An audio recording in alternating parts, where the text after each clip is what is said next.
Welcome to Global News on Signature TV. I am Uchenna Chimdi Oluoha. In the headlines, Enugu Judiciary staff begins strike over unmet demands. NIMET predicts 3-day thunderstorms and rainfall nationwide. North Korea says its nuclear weapons state is irreversible. And Spain reached Davis Cup final 8 with dramatic fight back. Details in a moment.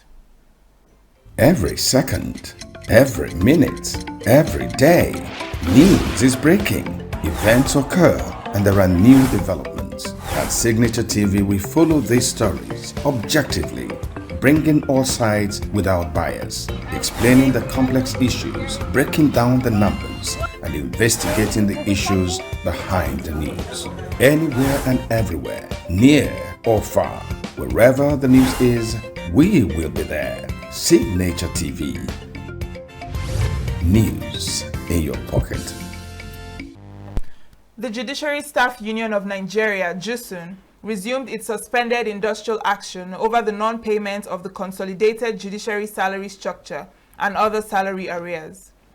This is coming few weeks after the end of NBA conference in Enugu State, as court gates are closed with no activities going on. JUSUN has persistently agitated for what they say is the non-implementation of the financial autonomy afforded to state judiciaries under Section 121, subsection 3 of the 1999 Constitution. In a circular dated September 12, signed by JUSUN's chairman and secretary, Comrade Samson Ifedimma and Comrade Onya Jonas, the union directed all judiciary workers in Enugu State to withdraw their services effective 6 p.m. on Friday. Joining me to give update on the strike is our correspondent, Ugonne Owalu, who went round court premises in Enugu. Ugonne, what was the atmosphere around the court premises in Enugu following the strike? All right, this morning when I went out, it was so empty. No movement. Nobody was there. The judiciary gates were so padlocked. The atmosphere was so quiet, you know, and within the area, I tried to see if I could talk to anyone, but no one was on site to talk to. And I mean, so from what you gathered, what was, the problem? What was the reason for the strike? During the MBA conference, one of the things that they talked about was not being properly taken care of, in terms of paying their salaries and all that. So I think this whole, and also their welfare. So I think this whole thing are the reasons for the industrial action. And you said you didn't meet anybody in the area, in the premises. You weren't able to speak to someone? No one was on site to talk to. All right. Thank you very much, Ugonne. You're welcome. The Nigerian Meteorological Agency has forecast thunderstorms and rainfall across the country from Monday to Wednesday. NIMET's weather outlook released on Sunday in Abuja predicted isolated thunderstorms with moderate rains on Monday morning after Kaduna, Gombe, Bauchi, Kebbi, Adamawa, and Taraba states. In the afternoon and evening, isolated thunderstorms with moderate rain are expected across the northern region. Flash floods are likely in Adamawa, Taraba, and Gombe states. For the central region, a cloudy atmosphere with intervals of sunshine is expected on Monday morning, accompanied by moderate rainfall over Niger, Kogi, Kwara, the FCT, and Benue. Thunderstorms with moderate rains are forecast over most parts of the central region later in the day. NIMET predicted cloudy skies over the southern region on Monday morning with moderate rains expected in Ekiti, Ondo, Rivers, Akwa Ibom, and Cross River states. Moderate rains are anticipated over most parts of the southern region later in the day. On Tuesday, the northern region will experience cloudy skies with sunshine intervals. Isolated thunderstorms with moderate rains are expected over Borno, Kaduna, Gombe, Bauchi, Taraba, and Adamawa. For the central region, cloudy skies with sunshine intervals are expected on Tuesday morning, with moderate rains over Kogi, Niger, the FCT, Kwara, and Nasarawa states. Cloudy skies with chances of moderate rains are expected over the southern region on Tuesday morning in Oyo, Ekiti, Ondo, Enugu, Anambra, Ebonyi, and Delta states. On Wednesday, cloudy skies with intervals of sunshine are expected over the northern region, accompanied by slim chances of thunderstorms and light rain in Sokoto and Zamfara. For the central region, cloudy skies with sunshine intervals are expected on Wednesday morning, with light rains likely in the FCT, Kogi, Kwara, and Niger states. Cloudy skies are expected across the southern region on Wednesday morning, with moderate rains likely later in the day. The agency also advised residents to fasten loose objects, disconnect electrical appliances, and avoid tall trees to reduce risks during storms. Airline operators were urged to obtain airport-specific weather reports for effective operational planning. Similarly, the federal government has warned that 32 locations across 11 states may experience heavy rainfall that may lead to flooding between September 14 and 18, 2025. The flood prediction, issued by the National Flood Early Warning Center, Federal Ministry of Environment, was signed by the Director of Erosion, Flood and Coastal Zone Management Department, Usman Abdullahi Bokani.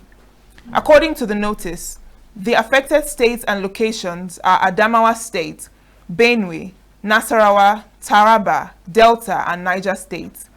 Others are Kebbi, Kano, Katsina, Sokoto, and Zamfara states. The ministry cautioned that rising water levels in the River Gongola, River Benue, and River Niger pose additional risks, warning that communities situated on the floodplains are especially vulnerable.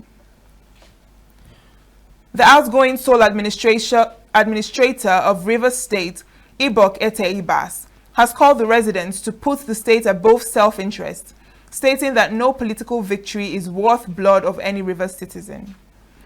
Ibas made the appeal on Sunday during an interdenominational Thanksgiving service at the Ecumenical Center, Port Harcourt, the capital city, to mark the state's transition back to democratic governance after the local council elections.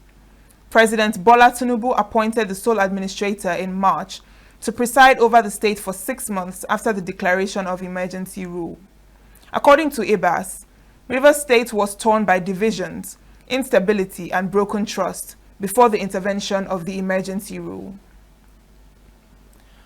Anticipation and tension are building up in Rivers State ahead of the expected return to office of suspended governor of the state, Siminalayi Fubara, on September 18th, when the 6-month state of emergency comes to an end.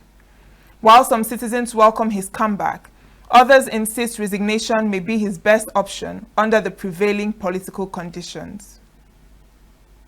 Governor Siminalayi Fubara, his deputy, and members of the Rivers State House of Assembly were suspended on March 18, 2025. Following heightened political tensions over control of the state's political structure, President Bola Tinubu, in declaring the emergency rule, cited what he said was the breakdown of the democratic structure in the state and political tensions. Tinubu, who said he personally tried to mediate among the parties to no avail, argued that the standstill in government deprived the people of the benefits of democratic governance. In these circumstances, having soberly reflected on and evaluated the political situation in Rivers State, and the governor and deputy governor of Rivers State, having failed to make a request to me as president to issue this proclamation as required by Section 305, Paragraph 5 of the 1999 Constitution as amended, it has become inevitably compelling for me to invoke the provision of the Section 305 of the Constitution of the Federal Republic of Nigeria, 1999, as amended, to declare a state of emergency in Rivers State with effect from today, 18th March, year 2025, and I so do.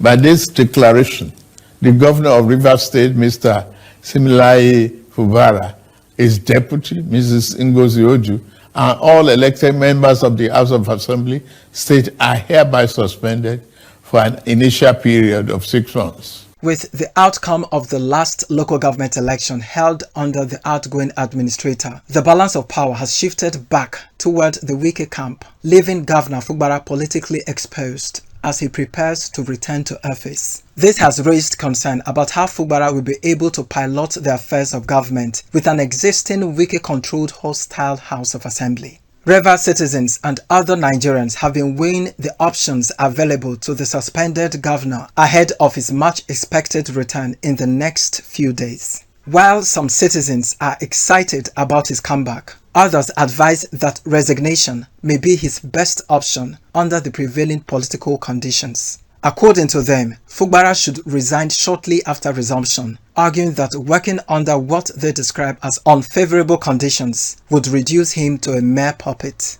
As a gentleman, you understand, the best thing you should come is to come and resume. Then maybe after a few months, maybe 1 month to 6 months, you understand, let him put the resignation. Okay. You understand? Okay.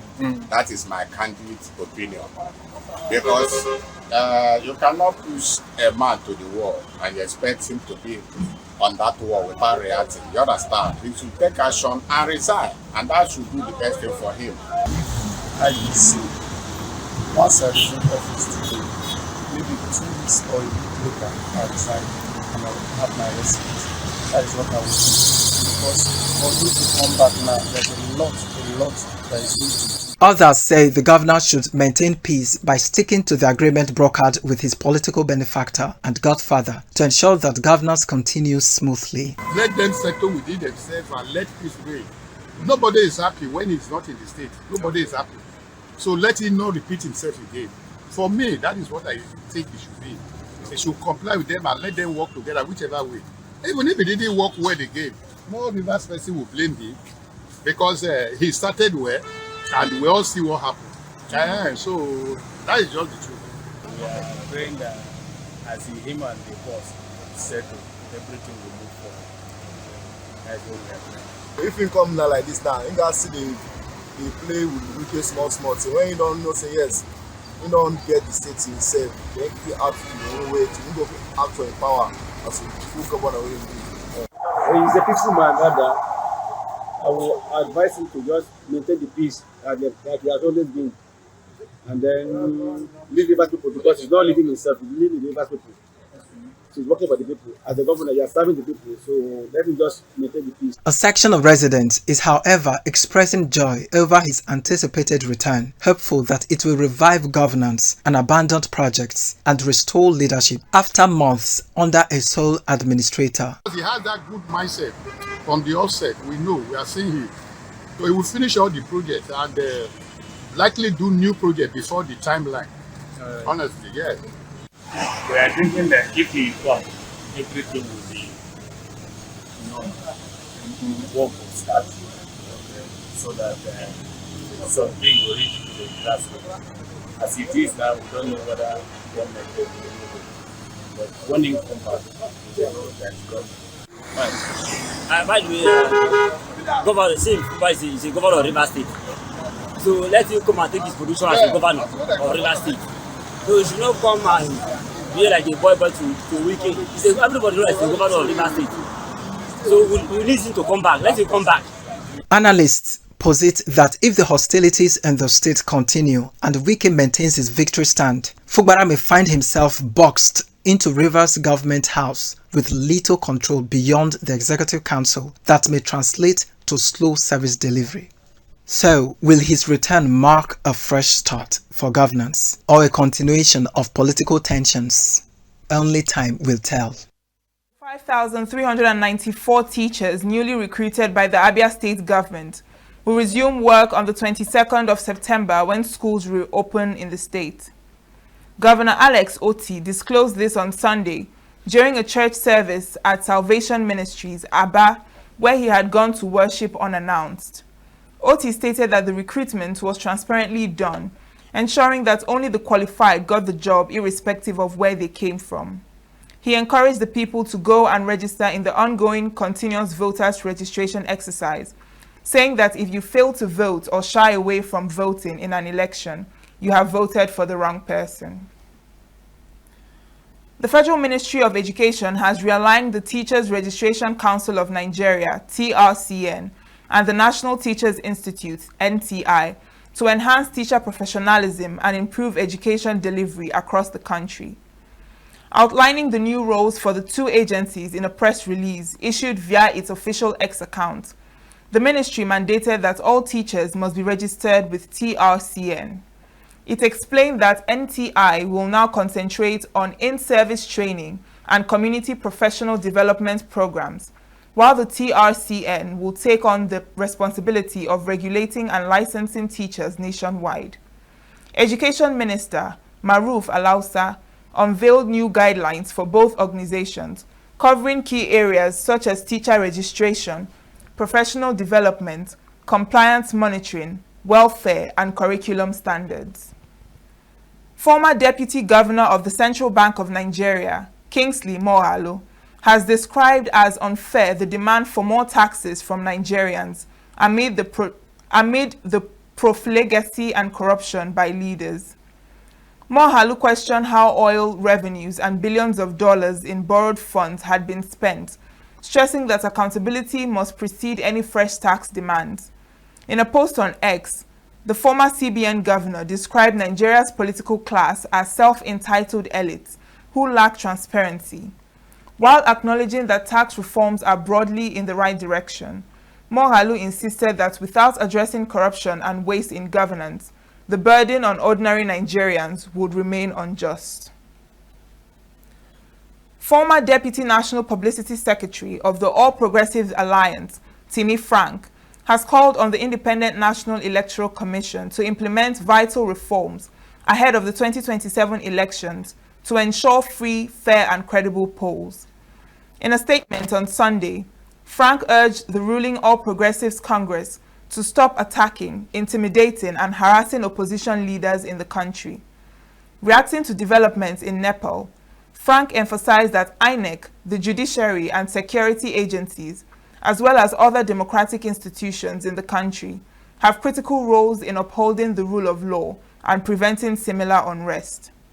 He said the incidents in the country, where youth referred to as Gen Z, triggered protests against anti-corruption, leading to the resignation of Nepal's Prime Minister, KP Sharma Oli, the death of the PM's wife, Kathmandu Rabi Lakshmi Chikrata, and the burning down of parliament should not be allowed in Nigeria.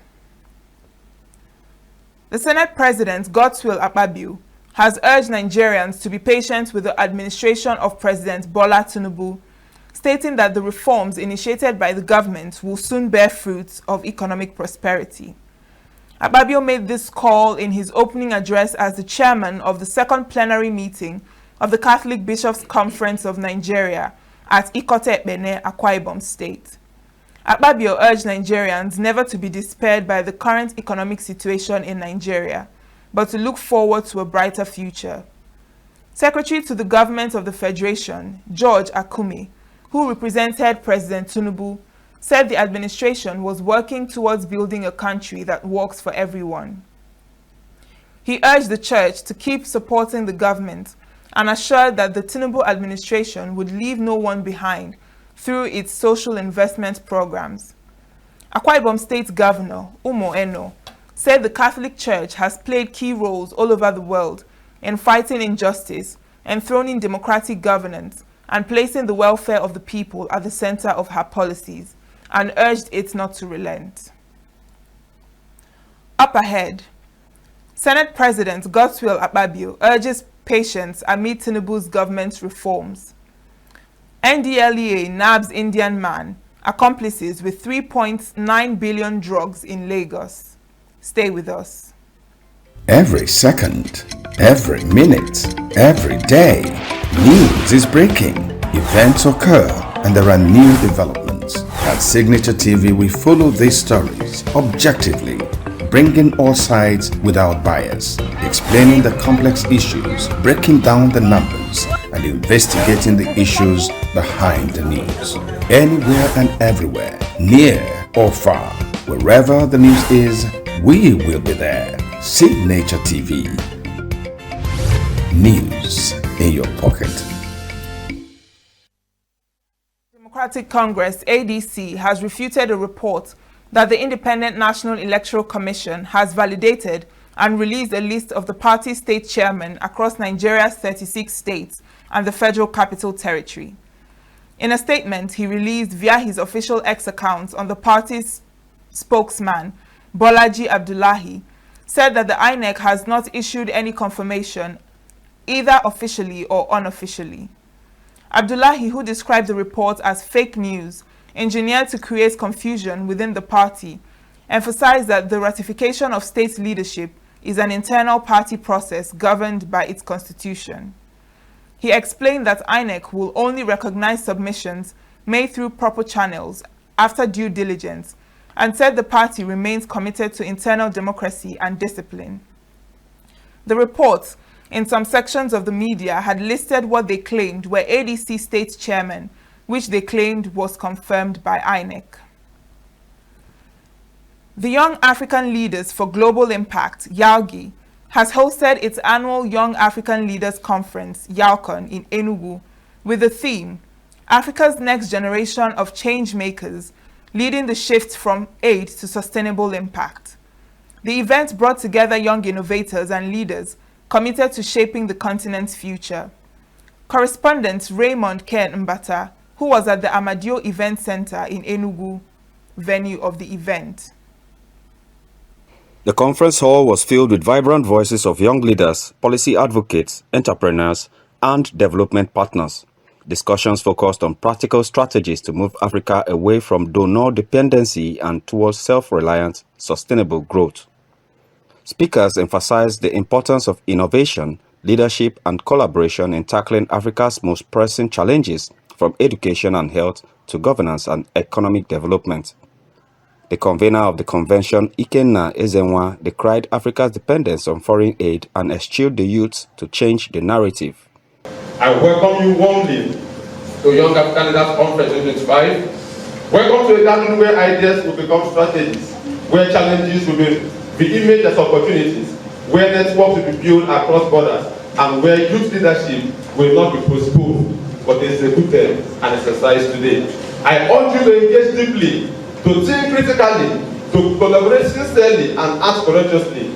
Let us prove through our deliberations and our actions that Africa's future is not a question mark, but an exclamation, bright, bold, and unstoppable. Together, let us declare that Africa's story will no longer be written by others, but by Africans themselves. Enugu State Governor Peter Mba described the event as apt, especially now that the world is evolving and throwing up more challenges for the Nigerian youth. Mba, who was represented by the Commissioner for Labour and Employment, Dr. Felix Nnamani, expressed gratitude to the organizers for choosing Enugu State as host for the Converge and urged them to sustain the tempo. I won't bore you because a lot of speakers have been engaged to talk to us this afternoon. But the idea of this aid has been a headache to me growing up too. Because there's no justification for it. They are not using it to address the needs of our people. Rather, it comes as a loan that generations after generations were not able to pay them. It's worrisome. I like the spirit in the young man who is leading this conference, who has put this together. There's always a God factor in all that we do. Commissioner for Youth and Sports, represented by his Special Assistant on Student Affairs, Divine Ekweremadu, advised youths to equip themselves for leadership positions. This, he said, is the only way that they can make a greater impact in the society and take their rightful place. And I tell you this, if you are not giving yourself to self-development, you are not building yourself everything.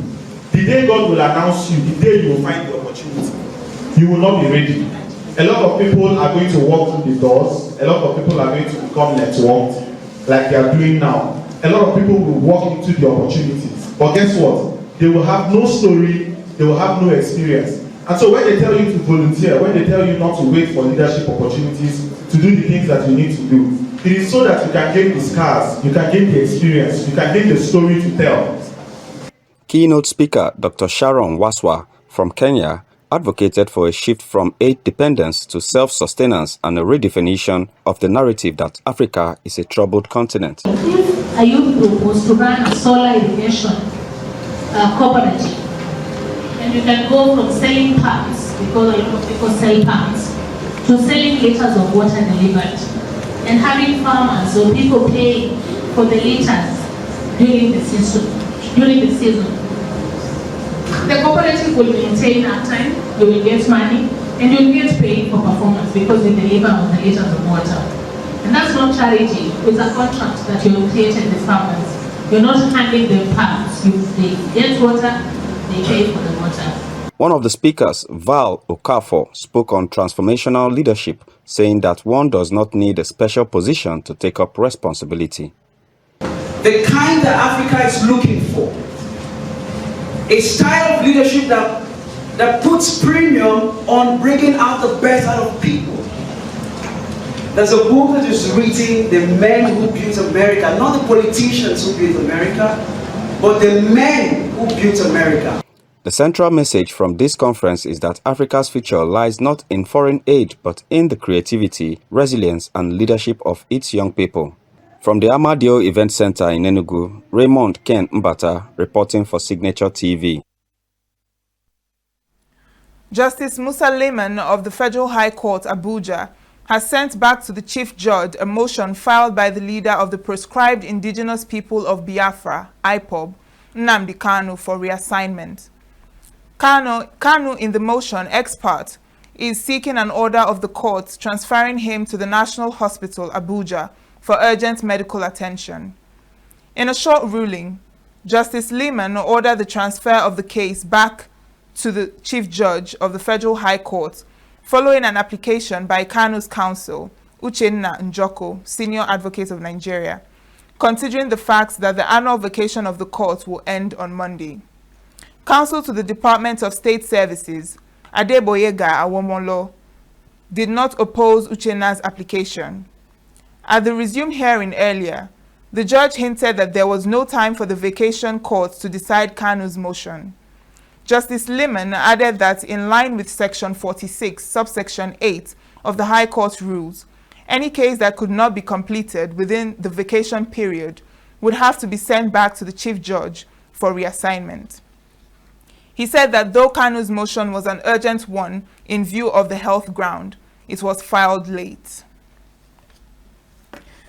The Imo State Police Command has stated its commitment to apprehending the kidnappers of a former lawmaker, Ngozi Ogbu, said to be currently held by suspected members of the indigenous people of Biafra and the Eastern Security Network. Ogbu appealed to the Imo State government and security agencies to immediately withdraw operatives from a place called White House in Okigwe local government area, which has come under the control of the insurgents. He warned that if his request was not adhered to, his captors would kill him within 4 days. The Imo State's police spokesperson, Henry Okoye, on Sunday evening, confirmed that the kidnap of Ogbu, saying they had commenced a manhunt for his abductors. According to him, the State Commissioner of Police, Aboki Danjuma, had already deployed police tactical units working with other security agencies and had commenced a thorough investigation to apprehend the abductors of Ogbu. Meanwhile, the police have appealed to members of the public to remain calm and vigilant, urging anyone with useful information that can aid their ongoing investigation to report at the nearest police. The Minister of Solid Minerals Development, Dele Alake, has described the conviction of Mahmoud Usman, a commander of the Ansaru terrorist group, as a major victory against illegal mining in Nigeria. A statement by his Special Assistant on Media, Shegun Tomori, on Sunday in Abuja, says Alake described the verdict as evidence that bandits engage in illegal mining to fund their operations. He added that the ministry would monitor the 31 pending terrorism cases against Ansaru commanders to draw lessons for strengthening the fight against illegal mining. The Federal High Court in Abuja on September 11th convicted and sentenced Usman to 15 years imprisonment for illegal mining activities. Justice Emeka Nwite handed down the sentence after Usman pleaded guilty to count 10 of the 32 counts terrorism charge preferred against him. Also implicated in the suit was his deputy commander, Abubakar Abba, also known as Isa Adam Mahmoud al-Nigeri. Suspected armed herders invaded Tse Akobate, a village in Mbama clan, Niev Council Ward, on Saturday of the Guma local government area of Benue State and killed a man, injured his wife and another person. Several others were reported to be missing after the attack on other farmers in the community. According to a source, who simply identified himself as Jonah, the suspected herders were said to have attacked the 3 people who were working on the farm around 11:45 a.m. Jonah further said some of the suspected herders were sighted hibernating in deserted villages in the local government. The spokesperson for the Benue State Command, Edeme Udet, who confirmed the incident, said the officers had been deployed to the affected villages. The Federal Road Safety Corps in the Federal Capital Territory has arrested 254 traffic offenders, including an individual impersonating a military officer during a recent crackdown under Operation Restore Sanity 4. According to the statement by the Corps spokesperson Olusegun Ogubemide, on Sunday, 254 offenders were arraigned for committing a total of 563 traffic-related offenses. The offenses range from seatbelt violations, driving license violations, and overloading to route violations. Other offenses included dangerous driving, traffic lights violations, number plate infractions, wrongful overtaking, phone use while driving, caution sign violations, and impersonation. Sentences for these individuals included community service ranging from 3 hours to 5 days. The FRSC Corps Marshal, Shehu Mohammed, urged motorists to desist from dangerous driving, route violations, overloading, and all forms of recklessness. The National Drug Law Enforcement Agency has arrested an Indian businessman, Gupta Ravi Kumar, and 3 accomplices in connection with over 3.9 billion naira worth of tramadol intercepted at the Murtala Mohammed International Airport, Lagos State. The NDLEA spokesperson, Femi Babafemi, who disclosed this in a statement on Sunday, named the 3 other suspects to be Ogunlana Olarenwaju, Olushola Kayode, and Bakare Muhib. According to Babafemi, the illicit drugs were imported from India under the guise of multivitamins when the NDLEA swooped in on a clearing agent and 2 drivers who were attempting to move the shipment out of the airport in 2 trucks. Following the interception, Babafemi noted that a follow-up operation on Friday led to the arrest of Gupta while trying to take delivery of the consignment. Ondo State government has suspended 3 senior officials for their alleged involvement in a recruitment scam tied to the recent employment of teachers in the state. The affected officials, 2 directors and a deputy director, were suspended on the directive of Governor Lucky Aidetiwa, pending the conclusion of an ongoing investigation into the job racketeering scandal. Reports indicated that the officials allegedly collected between 500,000 naira and 700,000 naira from unsuspecting applicants, depending on their academic qualifications, in exchange for fraudulent appointment letters. The matter came to public attention after several individuals staged a protest over their exclusion from the ongoing biometric verification exercise for newly recruited teachers. Investigations later revealed that many of the protesters had presented forged appointment documents.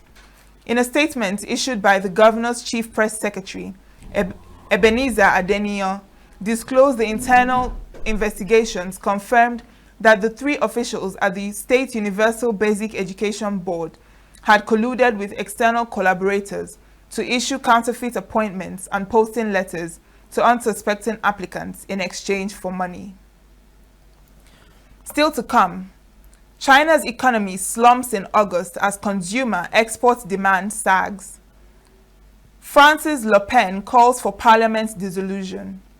These and more after the break. Every second, every minute, every day, news is breaking, events occur, and there are new developments. At Signature TV, we follow these stories objectively, bringing all sides without bias, explaining the complex issues, breaking down the numbers, and investigating the issues behind the news. Anywhere and everywhere, near or far, wherever the news is, we will be there. Signature TV. News in your pocket. The permanent mission of North Korea to the United Nations said the country's position as a nuclear weapons state was irreversible, denouncing U.S. anachronistic claims for denuclearization, state media KCNA reported on Monday. Democratic People's Republic of Korea permanent mission to the UN office and international organizations in Vienna was quoted as saying the position of the Democratic People's Republic of Korea was a nuclear weapons state, which has been permanently specified in the supreme and basic law of the state, has become irreversible. While criticizing the U.S. push for denuclearization as a proactive act of interfering in its internal affairs, Pyongyang defended its nuclear weapons as an inevitable option of defending the country from U.S. nuclear threats. South Korea, Japan, and the United States kicked off their annual defensive drills on Monday to upgrade aerial, naval, and cyber operational capabilities against North Korea's nuclear and missile threats, Seoul's Joint Chief of Staff said. South Korea's Joint Chief of Staff said in a statement that the Freedom Edge exercise is a 5-day annual drill designed to implement regional peace and stability, adding that the drill will be conducted in compliance with international law. Kim Yong-jong, the powerful sister of North Korea's leader, Kim Jong-un, on Sunday, warned joint military exercises of US, South Korea, and Japan could bring about negative consequences for themselves, North Korea's state media reported. Pyongyang has traditionally criticized those joint drills as rehearsals for invasion, and in some cases, responded with weapons tests, but Seoul and Washington say they are purely defensive.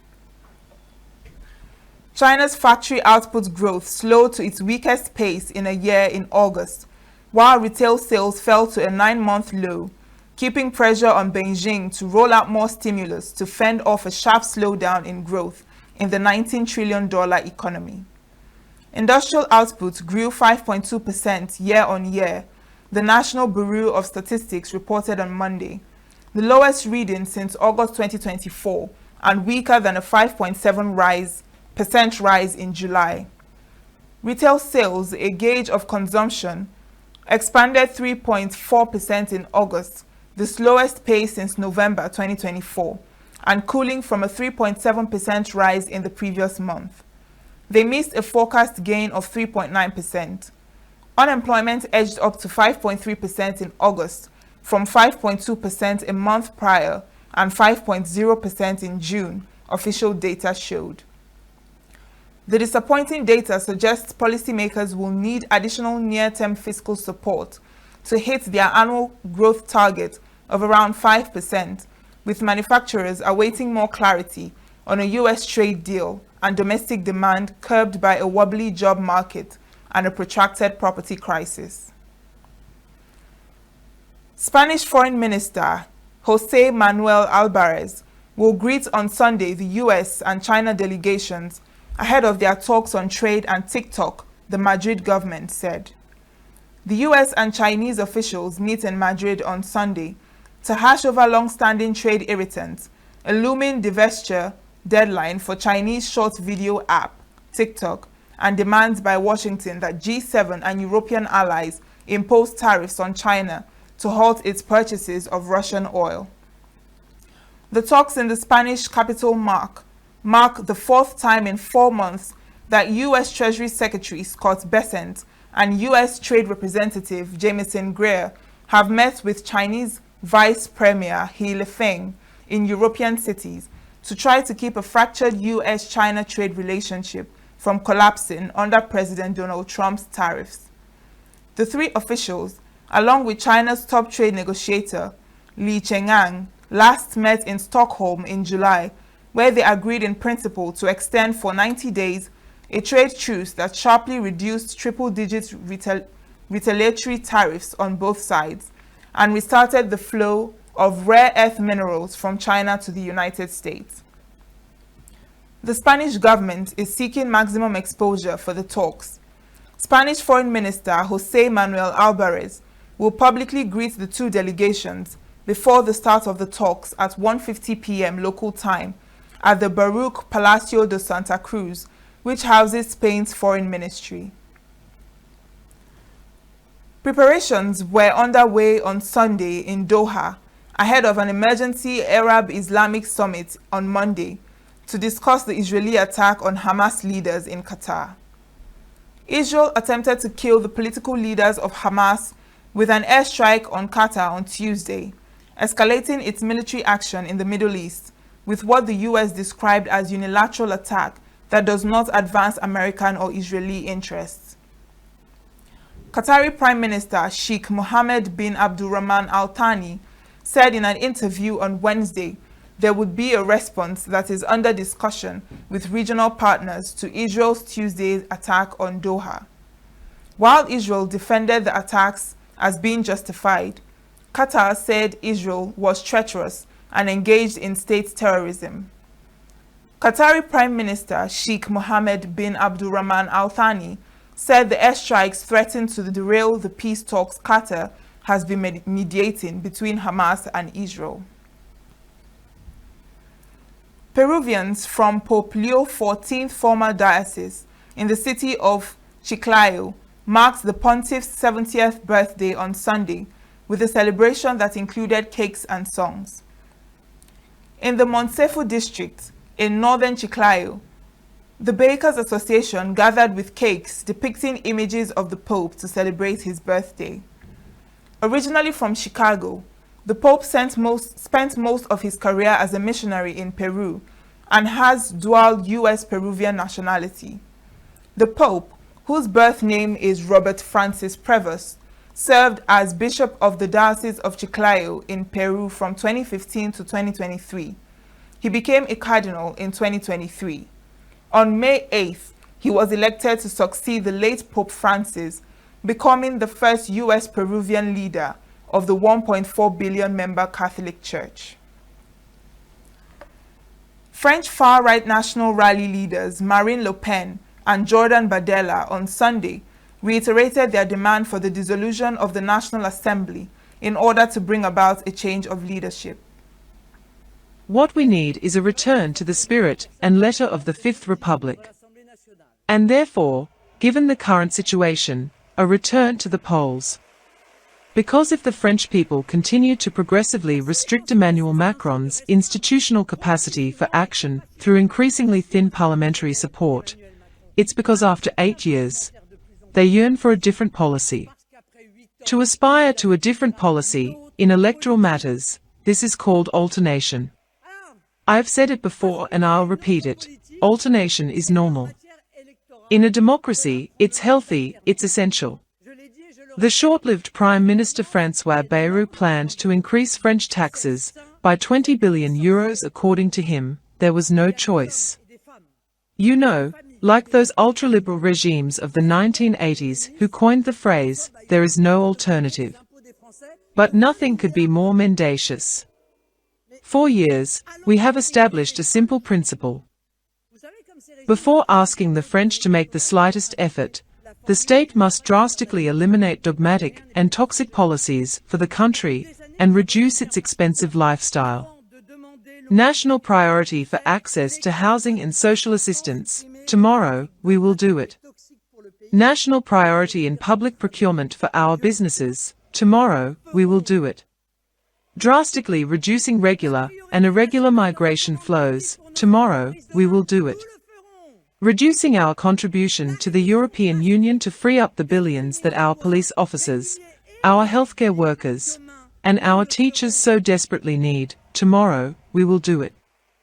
Just as we will reduce toxic government spending, billions in subsidies poured into wind turbines and solar panels that disfigure our landscapes, weaken our nuclear power plants, and send your electricity bills soaring.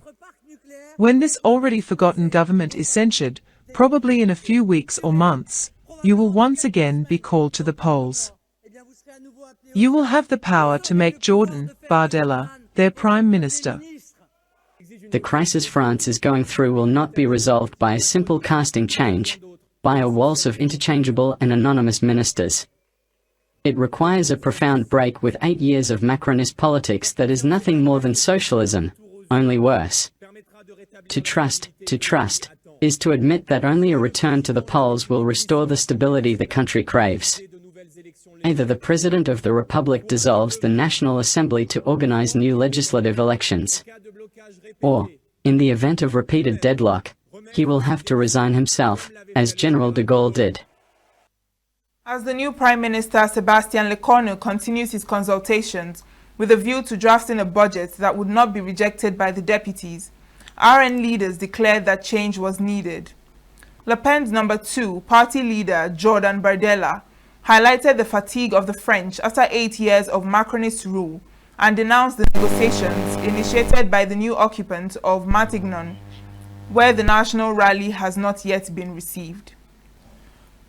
Nepal's newly appointed interim Prime Minister Sushila Karki said on Sunday that she and her team were not interested in power and were focused on serving the country. Karki was addressing a meeting at the newly set up Prime Minister's office in Kathmandu.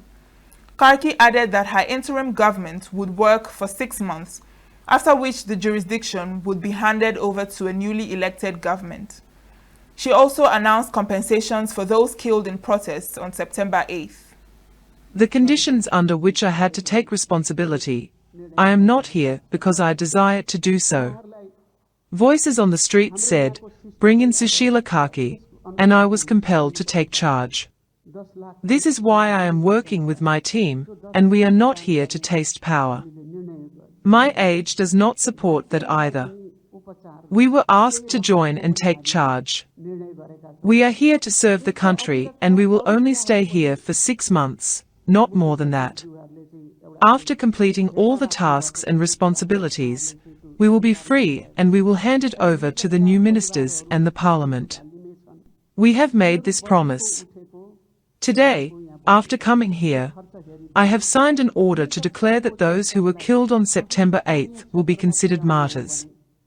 After considering the constitutional limitations, we have decided that 1 million rupees will be provided to the bereaved families. Those injured will also be provided with compensation. Officials have taken care of all the expenses of the families of the deceased, who are in Kathmandu. Transportation, to take the bodies of those killed to their homes, will be provided by the government. If someone has permanent injuries and falls under the criteria of differently abled, their medical expenses will be absorbed by the government. I think this is the first time this surge of violence and damage has been recorded in the history of this country. Our key organizations are in such a state that we cannot show our face to anyone. I feel it was carried out in a planned way and was a conspiracy. This has to be investigated. After the investigation, those who are found to have targeted and damaged the most essential services, which are now defunct, will not be spared. They should be found and penalized. She was sworn in as the interim head of the country after anti-corruption protests led to the ousting of Prime Minister KP Sharma Oli's government. The death toll from last week's anti-corruption protests has risen to 72, the country's health ministry said on Sunday, as search teams continue to recover bodies from shopping malls and other buildings damaged in the unrest. And that's the news this hour. I am Uchenna Chimdi Oluoha. Thanks for watching.